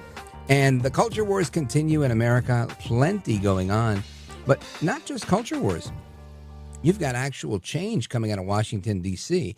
You've got the Secretary of HHS, Robert Kennedy Jr., Bobby Kennedy, and he says, along with Dr. Jay Bhattacharya and the FDA Commissioner, Marty Makary, that they are no longer requiring or recommending the COVID vaccine for children and healthy pregnant women. Matter of fact, they're removing it from the recommended immunization schedule. Listen to this. Hi, everybody. I'm Robert F. Kennedy Jr., your HHS Secretary, and I'm here today with NIH Director Dr. Jay Bhattacharya and FDA Commissioner Dr. Marty Makary. I couldn't be more pleased to announce that as of today, the COVID vaccine for healthy children and healthy pregnant women has been removed from the CDC recommended immunization schedule. Last year, the Biden administration urged healthy children to get yet another COVID shot despite the lack of any clinical data to support the repeat booster strategy in children. That ends today. It's common sense and it's good science. There's no evidence healthy kids need it today, and most countries have stopped recommending it for children. We're now one step closer to realizing President Trump's promise to make America healthy again. That again, Bobby Kennedy Jr., the Secretary of HHS, promises made, promises kept, right? And I don't think they made promises on this one. They said they were going to do the right thing, and they did. But this is a good thing, right? It's a step in the right direction. These vaccines caused a lot of people some harm, caused other people some good. And that's not a defense of the vaccines. I think that's some people who might have experienced new opportunities because they were willing to walk away from their job because of the principle of not wanting to take the vaccine. And sometimes in those dark moments of you saying, you know what, go ahead, then fire me. Good things come from those moments for some people. And praise God for that. And for those who were harmed, I'm sorry, right? I have a friend, his son is in the airline industry. And I remember him telling me his son had myocarditis. And he was, at the time, 22 years old. He just graduated from college as a pilot, from flight school. And it was, you know, I didn't know what to say. I was like, hey, man, I'll keep him in prayer. But, I couldn't relate. And I didn't want to relate. I didn't want to say, yeah, I remember when my kid got myocarditis. God forbid, right? It's like one of those things that's very scary. And you just don't know how to handle it. You just feel so overwhelmed and, filled with remorse and just you feel badly. But this is good news, I think, on that front. Now, we move on. California, riots in the streets. Now, they're rioting about all sorts of things, right? There's the 5th anniversary of George Floyd. People are rioting over immigration. They're rioting over all sorts of things. Now, back during the George Floyd era, they would say, fiery but peaceful, right? Mostly peaceful, while buildings were burning to the ground in the background. Well, riots where they were trashing police cars and people, running after people and personal property and all that stuff. But, of course, they said no one got hurt, meaning nobody got killed, and nobody was arrested either. Listen to this.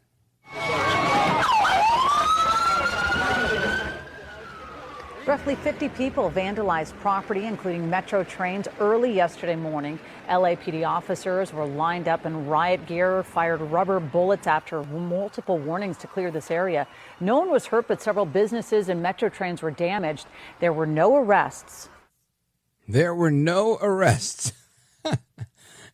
50 people were breaking things, but there were no arrests. Now, of course, the mayor doubled down a little later, and she said, no, we're going to get those people. We're going to get them, I swear. You're not allowed to do that. But you know what? You are allowed to do that when you don't arrest anybody. The cops were there. What you didn't see that you just heard, there were people jumping on top of police cars. breaking the windows of police cars. You're going to tell me you have to look for these people? They're right there. You can arrest them in the moment. There's a lot of things you can do. They didn't do it because they didn't want to do it. They're part of the problem. Anyway, we continue. Now, something else that has been going on is the count. What's this number 39 again with Congressman? Ah, yes, the reopening of investigations, right? The FBI has reopened the probe, the investigation into the cocaine found in the Biden White House. And some people were not happy with the outcome of the initial investigation that proved absolutely nothing. So we've got a clip of Congressman Nick Langworthy reacting to that. Listen to this. Well, I think that they certainly answer to the administration, and the administration wants this story to go away. As one of your panelists mentioned, the story has changed as to where the cocaine was found, and the timeline has changed along the way. There's only so many people that have access to these spaces. Yeah, there are only so many people. So then how do people get into these spaces? That's the real question. I think the congressman made a good point on News Nation there. And ultimately here, we talk about cocaine in the White House. We talk about no arrests being made at the riots in California last night. We're talking about a number of things here, right? Congressman going to visit Kilmar Obrego Garcia. I mentioned that earlier, and I didn't get to it. I'm going to get to that audio as well. And it's interesting to me to see what's happening. And I think a lot of this happened because we know that President Biden was somewhat incapacitated. And I think that's one of the bigger investigations we need to find out. Not because we can put someone in jail or because we can annul his presidency or anything like that, but because we need to make sure that future generations can look back at this and say, oh, remember that guy Biden? Yeah, he was the one that was like the real Weekend at Bernie's president. They were just propping him up. They were talking about using a wheelchair to wheel him around. And this is of particular concern, I think, to those that, had a front row view to this stuff, right? People that are in the media, people that are political activists, those that, come home, eat dinner, watch TV, and listen to their daily videos and podcasts and radio shows and what they listen to about this stuff because they care about America that much. And if you saw this firsthand, like so many of us did, you'll realize, you know what? I can't believe they did this. But something I always say is this happened with FDR. People say that at the end of the Franklin Delano Roosevelt administration, which was probably the longest one ever, right? I think he did that illegal third term. But he was able to fool most people with radio addresses and favorable video, where most people who'd never been there didn't see that he was in a wheelchair. And I think that's very interesting, right? And I knew that. I learned that years ago, and I thought, that's interesting. The media was part of it. They wanted him to look healthy, and I thought of it like a national security thing. I was like, I guess it makes sense. You don't want to make the president look unable in certain ways. Today, I think that's a more, there's many nuanced views of that. But at the time, that was my initial opinion. And it also reminded me of stories that I'd heard about the truth about JFK, and that he had a back brace, and that it was always under his suit, and that if he didn't wear it, he had horrible posture and that type of thing because he had a serious back problem. And I think of that, and I think, the media never portrayed that either. All they said was, JFK was a good-looking guy, married to this supermodel, and also had an actress, the biggest Hollywood actress ever, that was like a side piece. I don't know if that was ever proven or what, but, we've talked to the authors of probably the most popular book on Marilyn Monroe's murder, and he had some very interesting opinions on that. So my point is we've seen stuff like this before. And for that reason, I want to talk with our guest in a little bit, Mary Grabar, about FDR, right? And debunking FDR and all the myth that goes along with it. So keep it locked right here. We're going to continue our conversation, your calls, thoughts, and reactions when we return. 833-4-VALDEZ. This is America at Night with Rich Valdez.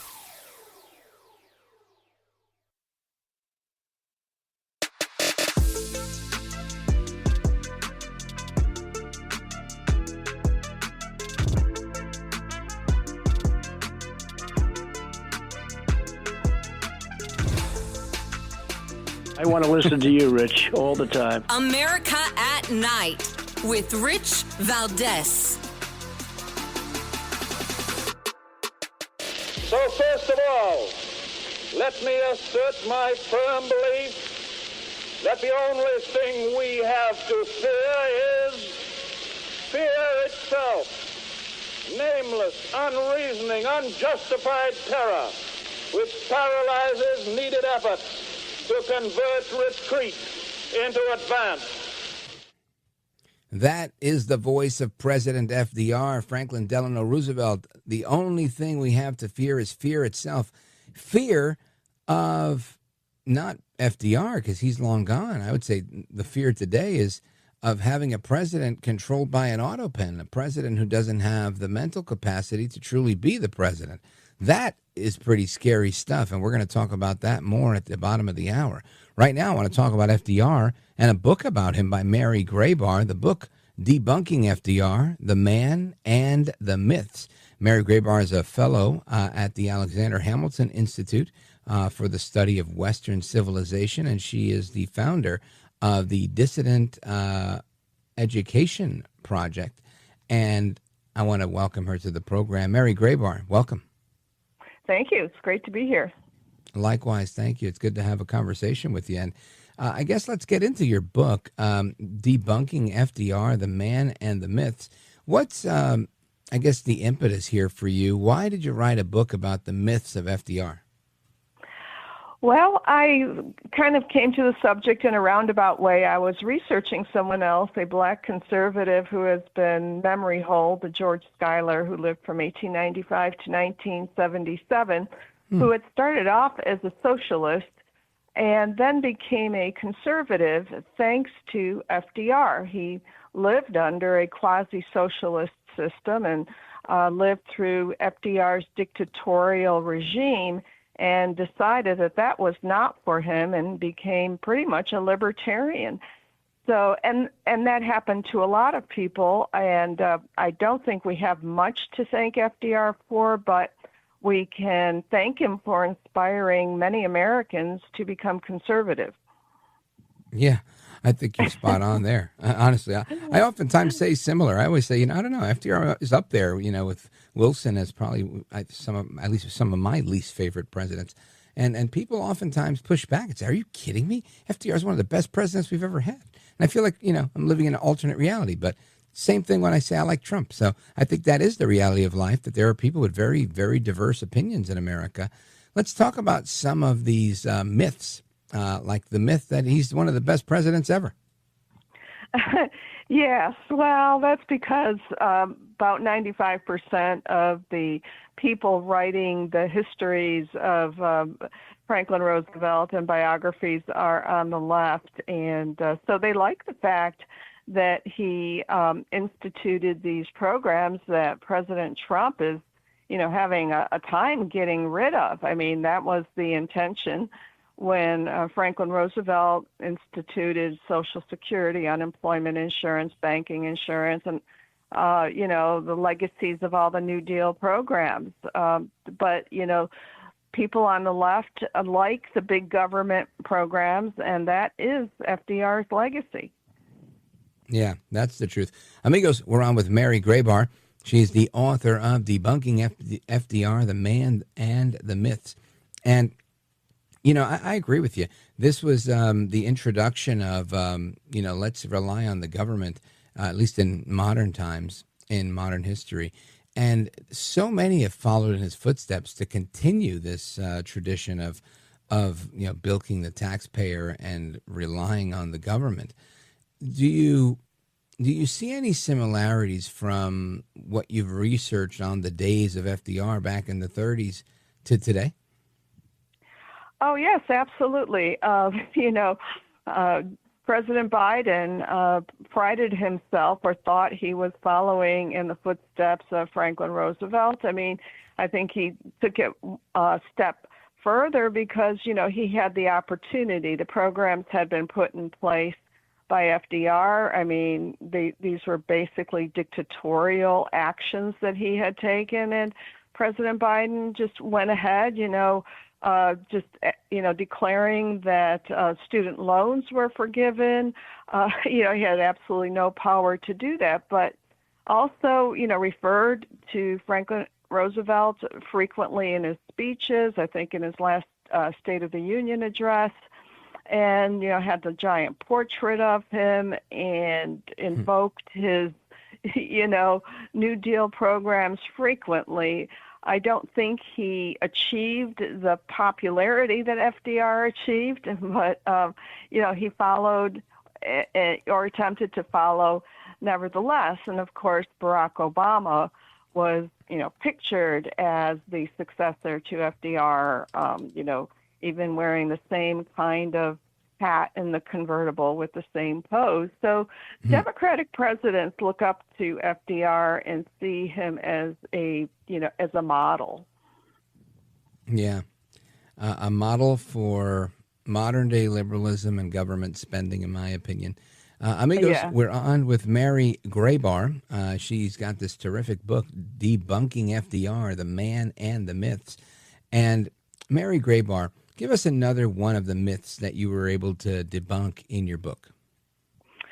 Yes, well, one of the myths is, of course, that FDR was someone who cared about the working man, the forgotten man, as he wrongly cast him, and that in his concern for the common people, he tried really hard to, end the Depression, and he was casting about and trying all kinds of things. One of his famous lines is "try something." So here he was, with all these alphabet agencies telling farmers to plow under a third of their crops, and on and on and on, and all this activity. Well, what I found out was that this was not really a reaction to a crisis, but this was something that he wanted to do all along. So I looked at some of his early speeches and his early life. As a New York State Senator in 1912 in Troy, New York, he gave sort of a prefiguring of what he would do in the New Deal. He talked about, he asked the question, now this is 1912, the economy is, rolling along nicely, and he says, well, why should a farmer decide what he will plant on his land and if he will plant it? He needs to consider the good of the community, and there's no reason why the government shouldn't compel him to plant corn or wheat or raise cows or horses. More government intervention. Mary Grabar, stand by right there. We're going to come right back and just continue our discussion about FDR and why the media is desperate to rewrite and forget their own role in the Biden scandal. Keep it locked right here. We're coming back with Mary Grabar and her book, Debunking FDR.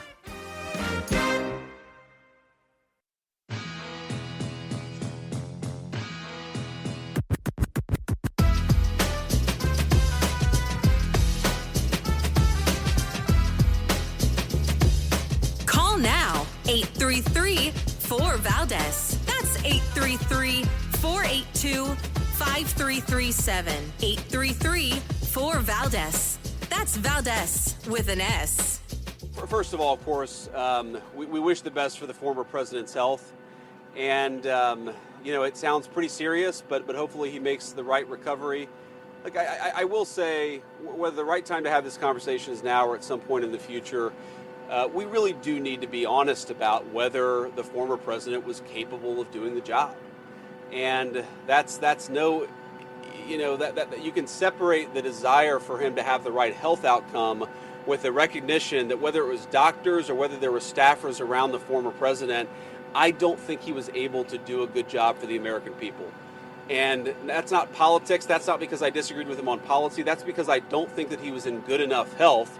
In some ways, I blame him less than I blame the people around him. And why didn't the American people have a better sense of his health picture?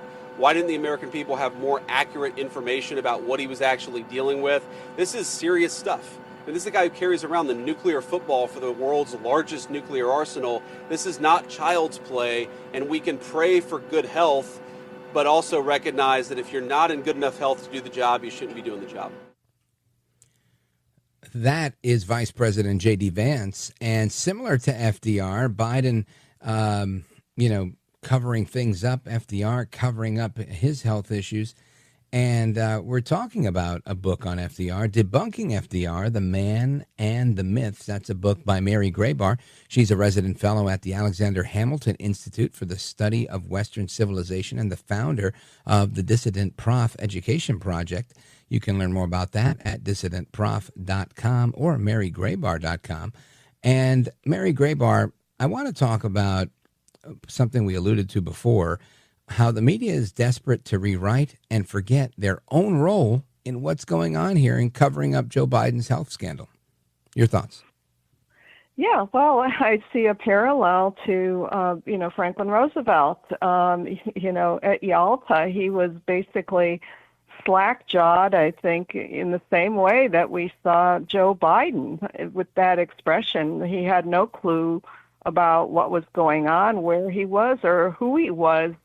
And, here we had, the President of the United States in the critical days of World War II, blanking out, literally. And a lot of people don't know this, but Franklin Roosevelt already was having health problems before he ran for a third term.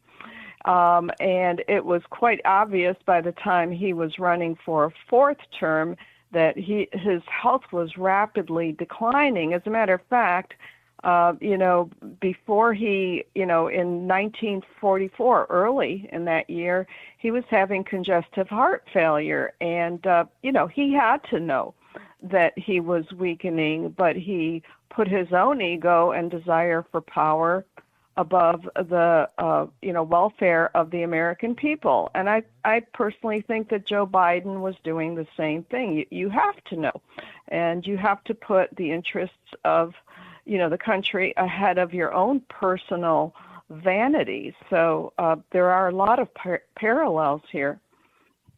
Yeah, I see those parallels as well. And I think historically, while FDR's legacy, I think, has been propped up by the left within the media, the left within our government, and the left in academia, I think the rest of the world doesn't look as favorably on him. And I'm wondering, I know you don't have a crystal ball, but you are the dissident prof. And what do you think will happen with Biden? Well, that's hard to tell. I think, I think we're seeing the revision of history already. Sort of the after his, diagnosis of cancer, it's, 2 days before, it's suddenly, there's a sense of pity for him. And so there's an attempt to change the focus and to put him in a spot where we can't really criticize him, but, right, insulating him. That's right. And the same thing happened with FDR. He was seen as someone who, in spite of failing health, in spite of, being afflicted with polio and being wheelchair bound, something that was also hidden from the public, carried on and persevered. And so there's an attempt already to rewrite that. If you read the New York Times columnists, you'll see them doing that, as well as in, the liberal media. Yeah, I agree with that 100%. Now, Mary Grabar, Dissident Prof, I want you to let everybody know how they can get a copy of your amazing book, as well as how they keep in touch with you. Okay, yes. Well, my book can be bought any place fine books are sold. It's published by Regnery, and you can go to Amazon, Barnes & Noble, any place that sells books, and they can stay in touch with me through dissidentprof.com, and I encourage them to get on my email list. I send out notices for when I have articles published and about upcoming events related to my book and other books. Outstanding. Folks, check her out. Give her a follow. I recommend getting a copy of the book for yourself, one to give away. This is a great read. I'm looking forward to reading it as we get closer and closer to some extra time off this summer. And Professor Grabar, I thank you for being with us and educating us on this issue. Godspeed to you, ma'am. Thank you. It's been a pleasure. It definitely was a pleasure. A gentlewoman, a scholar, and a patriot. Amigos, we come back with your thoughts and so much more. Don't go anywhere. This is America at Night with Rich Valdez. Call now, 833-4-VALDEZ. That's 833-482-5337. 833-4-VALDEZ. That's Valdez with an S.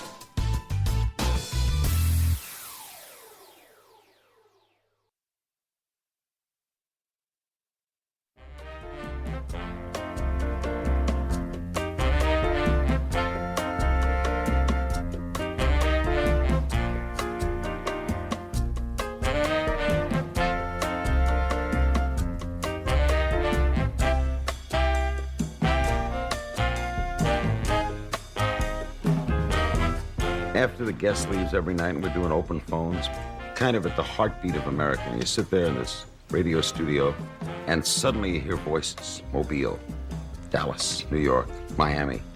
And there's kind of a conglomeration of America all in one room.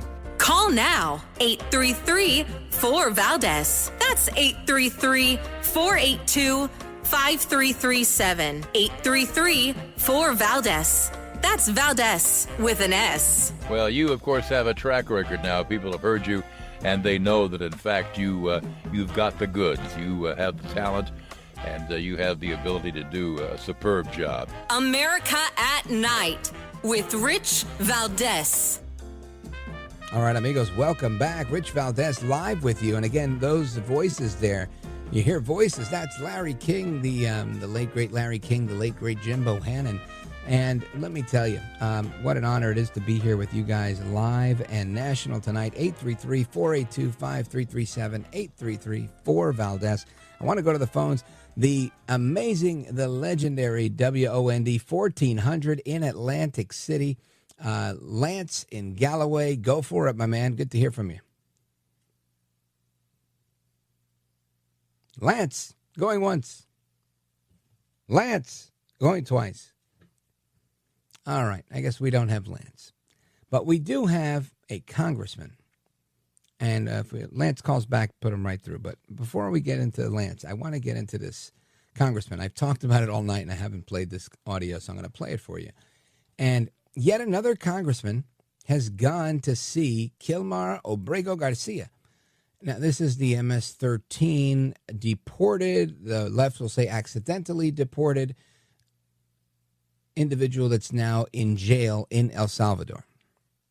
Now, this is interesting because the congressman that went to see him is none other than that would have been his congressman in Maryland.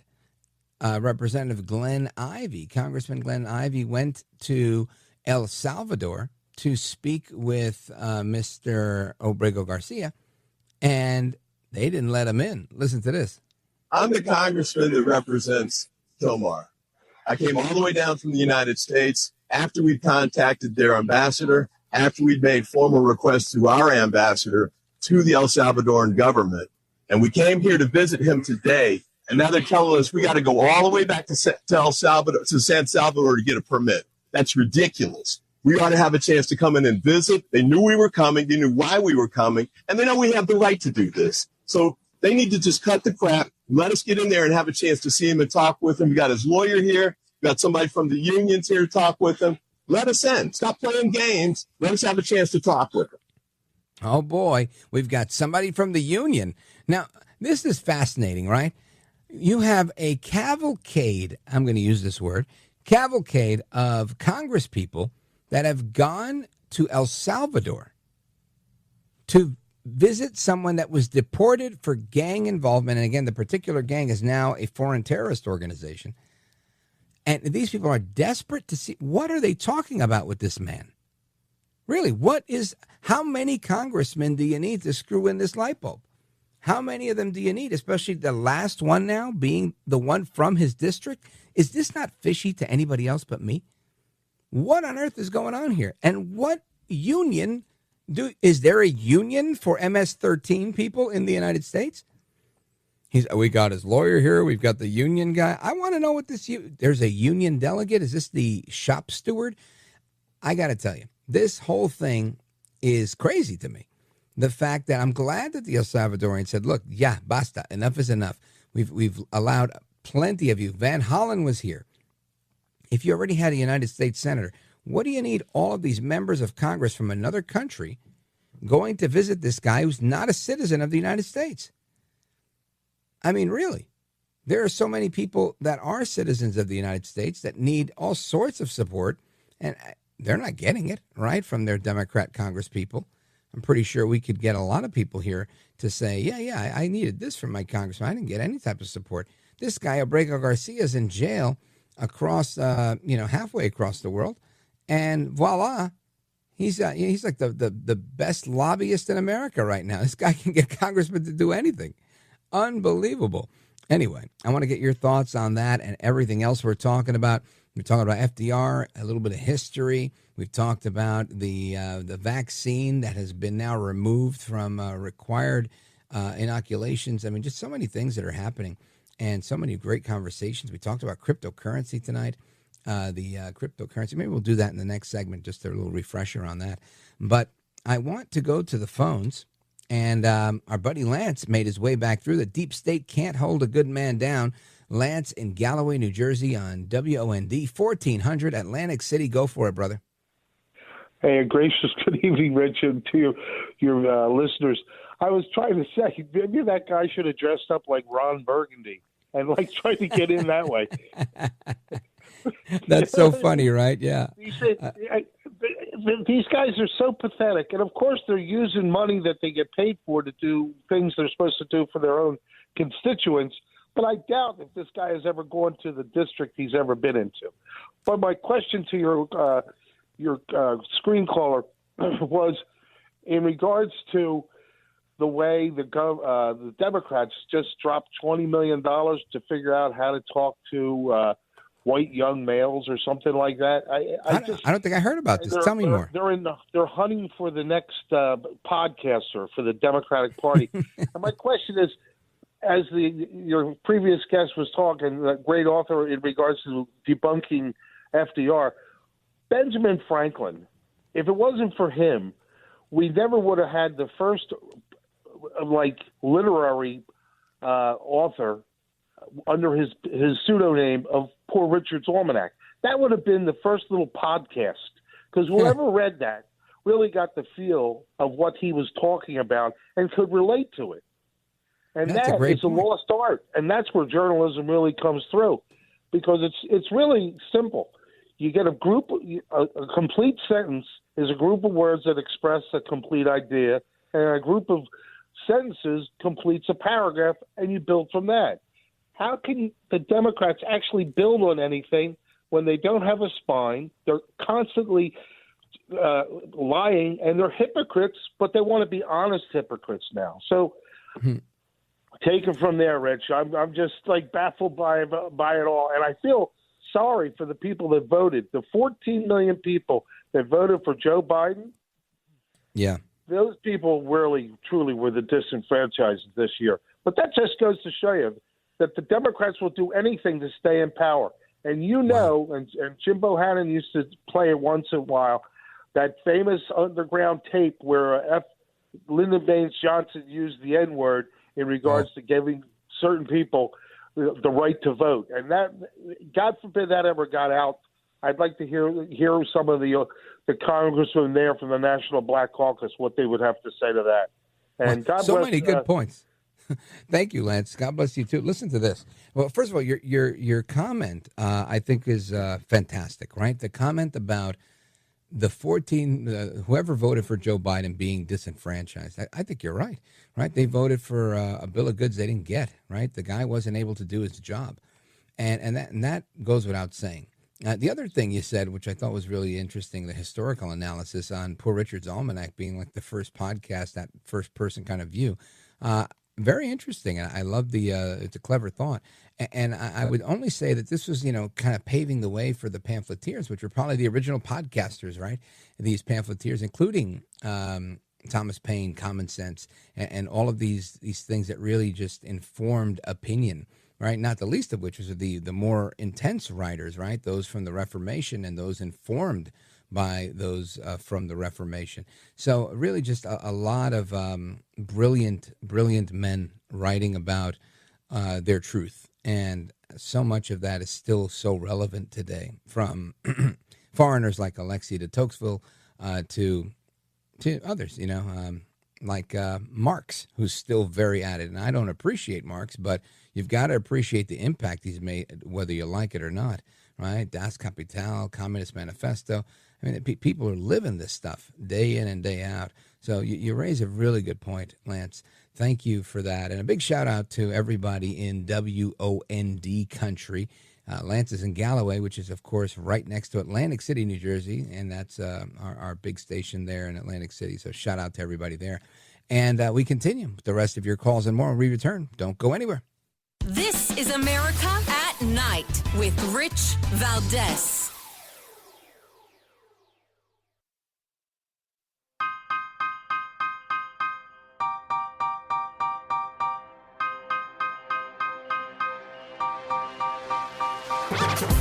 All right, amigos, welcome back. Rich Valdez live with you at 833-482-5337, 833-4-VALDEZ if you want to disagree.